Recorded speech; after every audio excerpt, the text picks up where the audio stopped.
On the morning of May 25, 1979, Chicago's O'Hare International Airport buzzed with the usual activity characteristic of one of the world's busiest air hubs. Memorial Day weekend was just beginning, and the terminal was filled with travelers eager to reach their destinations.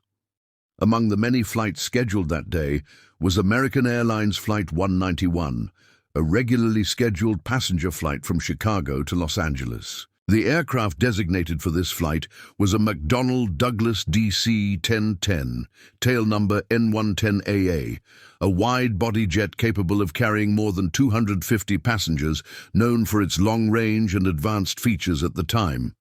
It was a warm day with clear skies, giving little indication of the horror that would soon unfold. The flight was crewed by an experienced team. Captain Walter Lux, aged 53, was a veteran with over 22,000 hours of flying experience, including more than 3,000 hours in DC-10 aircraft. First Officer James Dillard, aged 49, had over 9,000 hours of flight experience, while Flight Engineer Alfred Udovich, aged 56, brought over 15,000 hours to the cockpit. The crew had flown together before and were familiar with the DC-10's operations. That day, 258 passengers and 13 crew members boarded the aircraft, bringing the total number of souls on board to 271. For most of them, it was just another routine flight, the beginning of a vacation, a business trip, or a return home. At approximately 2:50 p.m. local time, the aircraft was cleared for takeoff on runway 32R. The engines roared to life as the jet began accelerating down the runway. Just as the plane reached takeoff speed and began to lift off the ground, something catastrophic happened. Witnesses on the ground saw the left engine, mounted on the wing, detached from the aircraft entirely. The engine flipped over the top of the wing and landed on the runway. This sudden and violent separation sent shockwaves through the aircraft, and the damage it caused to the left wing and critical systems would prove to be fatal. Inside the cockpit, the flight crew had little time to react. The detachment of the engine also severed hydraulic lines and damaged electrical wiring.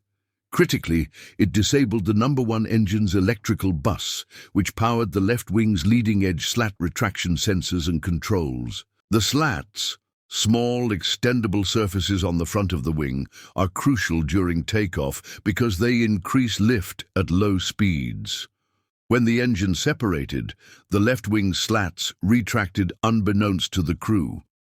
This meant that the left wing was producing significantly less lift than the right wing, setting the stage for aerodynamic imbalance and loss of control. To make matters worse, the loss of the electrical system from the number 1 engine meant that cockpit instruments did not accurately display the slat retraction.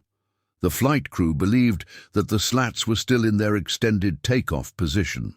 Their training taught them to follow a standard engine-out procedure, which included slowing to takeoff safety speed, V2. However, with the left wing's slats retracted, slowing the aircraft exacerbated the lift imbalance.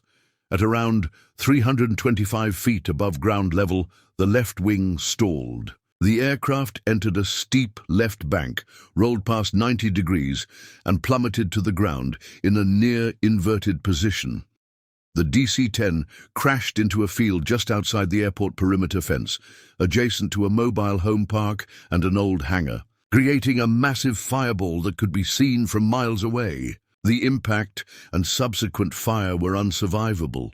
All 271 people aboard perished instantly, and 2 more people on the ground were injured. The crash site was a scene of utter devastation, twisted metal, burning wreckage, and debris scattered across the field and neighboring trailer homes. First responders arrived quickly, but there was little they could do beyond extinguishing the flames and recovering the remains. The public reaction was immediate and profound. News of the crash spread quickly, with live footage and dramatic photographs appearing on televisions and in newspapers around the country. The fact that it had occurred on a major U.S. holiday weekend and involved a popular airline and a relatively new wide-body aircraft, only intensified the media scrutiny. The images of the enormous fireball and smouldering wreckage became etched into the national consciousness. Grief poured in from across the globe as families struggled to cope with the loss of loved ones, and the public demanded answers. The National Transportation Safety Board, NTSB, launched a full-scale investigation into the disaster. From the outset, they were faced with a complicated and technically challenging case. The primary question: how could a modern jetliner lose an engine during takeoff without warning? And why did that event result in a total loss of the aircraft? Investigators quickly focused on the separated engine and its pylon, the structure that attaches the engine to the wing. It was found nearly intact on the runway, providing a vital clue. The NTSB examined the engine pylon assembly and discovered signs of metal fatigue and improper maintenance procedures. It became evident that the engine had not simply failed. It had been torn away from the wing due to a faulty maintenance procedure performed by American Airlines. At the time, both McDonnell Douglas and the Federal Aviation Administration, FAA, approved the removal of the engine and pylon as a single unit or separately, depending on the airline's preference. American Airlines, seeking to save time and reduce maintenance costs, chose to remove the engine and pylon together using a forklift to support the assembly during removal.